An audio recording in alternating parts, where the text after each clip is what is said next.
Oi, gente. Bom dia, boa tarde, boa noite.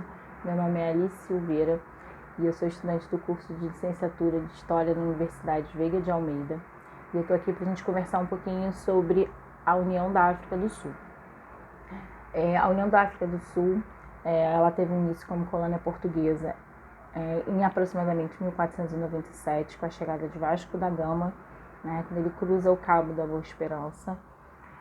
Ele chega mais precisamente na Bacia de Santa Helena e também ele chega em Mossel.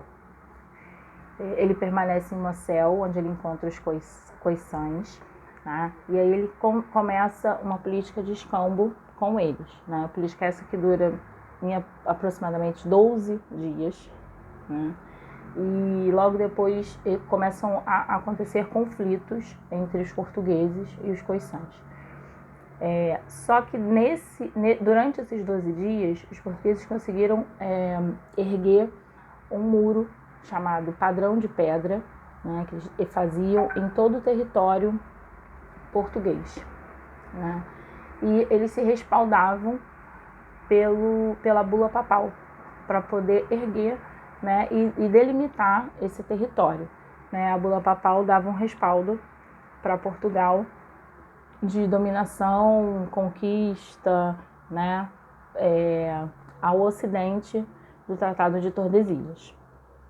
Feito esse muro, né, eles, paralelamente, né, os portugueses foram expulsos pelos coiçães e os coiçães conseguiram derrubar o muro, né? Alguns historiadores dizem que eles viveram em paz, né, durante aí um século e meio até a chegada dos holandeses, né? Mas a gente sabe, né, outros historiadores também afirmam, né, que isso não quer dizer que não existia a presença do europeu, né? A cidade do Cabo, o Cabo da Boa Esperança, ele era um ponto estratégico, né, para o comércio do Extremo Oriente, um caminho para as Índias.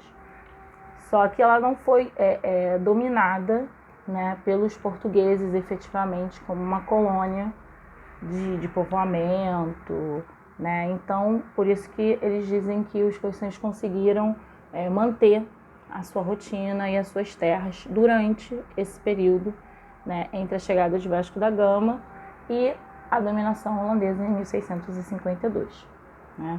E aí, com a chegada dos holandeses, com a dominação holandesa em 1652, com a Companhia das Índias Orientais, eles se instalaram, né, e tinham a ideia de manter um comércio, justamente por conta da quantidade de navios europeus que aportavam, né, ali na cidade do Cabo.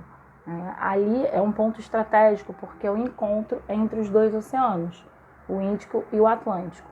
Então, os navios precisam, né, eles sentiam a necessidade de parar ali para poder descansar, enfim, abastecer de alimentos, né, e partir para o comércio do Extremo Oriente. Então, os holandeses eles tiveram a ideia, né, eles tinham a ideia de plantar para poder vender e fazer dali realmente um comércio, né? Só que eles encontraram alguns obstáculos no meio do caminho, né? Essa comercialização ela não foi tão simples, né? O primeiro, que os holandeses que foram para a cidade do Cabo, eles eram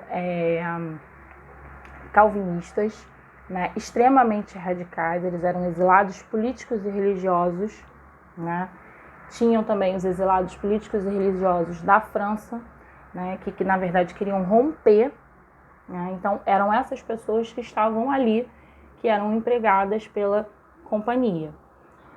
E eles reivindicavam, né, serem burgueses livres, eles reivindicaram serem donos de terras, né? Então encontrava essa resistência a princípio. E aí também existia uma outra resistência, que era a questão de mão de obra, porque os coiçães, obviamente, eles se negavam. Primeiro, eles se negavam a trabalhar na terra, porque eles eram detentores de rebanhos, de gado, né? Então eles dentro da sociedade dos Khoisan, eles não conseguiam se ver trabalhando na terra, porque existia uma outra parte, um outro clã da sociedade que exercia esse tipo de trabalho. Então os holandeses eles começaram a ter que fazer uma escravidão interna, né? Eles pegavam de outros pontos da África escravos e levavam para a cidade do Cabo, né? E ainda tinha uma outra questão. Os Khoisans eles eram o tempo todo, né, acusados de ajudar esses escravos internos a fugirem. Ou seja, os holandeses eles não conseguiam manter uma produtividade da forma que a companhia gostaria, né?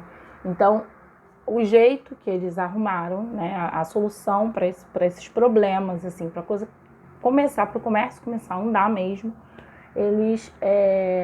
então eles fizeram dos trabalhadores da companhia, no caso esses holandeses, né, eles fizeram deles burgueses políticos. E aí você começa a ter uma sociedade, né, apesar de ainda trabalharem, né, de ainda estarem sob o comando da companhia, mas você tem uma sociedade de supremacia branca que começa a ser extremamente radical, né, e que eles começam a ter uma liberdade política ali dentro, né, dentro daquela cidade. E caminha aparentemente normal, né, durante todo o século XVII até meados do século XVIII. No século XVIII, começa a ter a decadência da Companhia das Índias Orientais, né, e ela não consegue mais acompanhar esse progresso, né, dessa sociedade que se formou de radicais étnicos, de radicais sociais, dessa sociedade, né, que se criou ali na cidade do Cabo. E junto com os holandeses, esses holandeses, conforme eu já falei, também tinham os franceses, calvinistas, radicais, também exilados políticos. Então você tem uma sociedade radical de supremacia totalmente branca. E aí, nessa época, os holandeses eles iam perdendo essa estrutura política dali da cidade do Cabo. E aí os britânicos entram em cena com medo de perder aquele espaço, né? Eles eram aliados dos holandeses, perder aquele espaço na época da Revolução Francesa para a França. E aí, em 1806, a cidade do Cabo, né, o Cabo da Boa Esperança, aquela região, passa a ser oficialmente território britânico, né? E aí, junto deste território britânico, você tem a corroboração dessa supremacia branca, dessa perseguição, né, às tribos daquela região, né? Isso vai tendo um crescente. E mesmo a Inglaterra, né, tendo a questão do fim da escravidão, né, mesmo a Inglaterra tendo todas as políticas que a gente conhece, né, ela ali naquela região, né, com a independência daquela região da África do Sul, você tem uma independência política, mas você não tem uma independência social. Então, a partir de 1910, né, com aquela independência, as próprias bandeiras de 1910 até 1928, a de 1928 até a de 1994, pós-apartheid, as duas bandeiras elas são divididas entre a bandeira britânica e a bandeira holandesa. Na verdade, a África do Sul ela permaneceu numa nova forma de colonização, né? Porque, na verdade, ela era politicamente independente, mas ela não era independente, né? Existem dados que dizem que 87% das terras eram dos brancos e não das tribos. As tribos não tinham direito às terras, nem das terras que eram delas. E essa supremacia branca, ela se valeu muito durante a época do nazismo, né? E ela só foi começar a se enfraquecer, né, depois da queda do nazismo, mas mesmo assim a África ainda demorou bastante tempo para ter a sua independência de fato, né? A África do Sul, perdão, ter a sua independência de fato. Enfim, gente, eu contei para vocês um pouquinho sobre a história da África do Sul. A minha conclusão sobre o que eu li, né, e o que a gente vive hoje, não tem como não lembrar do que a gente vive hoje, é que a gente precisa ter humanidade. Nós precisamos respeitar o próximo.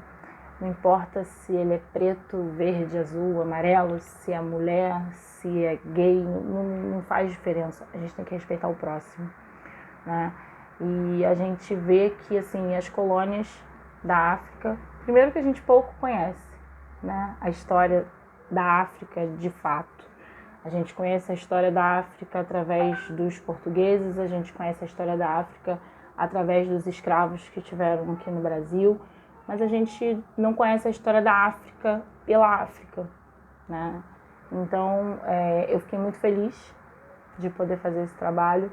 Eu fiquei muito feliz de conhecer um pouquinho sobre a sociedade dos Khoiçãs, né, sobre a divisão de trabalho que eles tinham.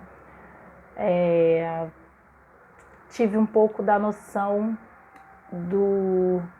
da invasão, né, dessa sociedade que se achava no direito de invadir o espaço do outro. Percebi que mesmo como brasileira eu não tinha essa sensação de invasão, apesar de conhecer a história do nosso país, mas na África eu fiquei com essa sensação de invasão do espaço alheio muito maior.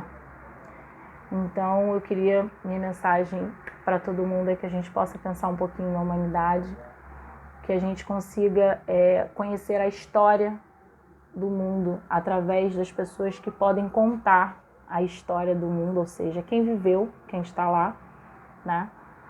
E que sejamos mais humanos, que a gente consiga pensar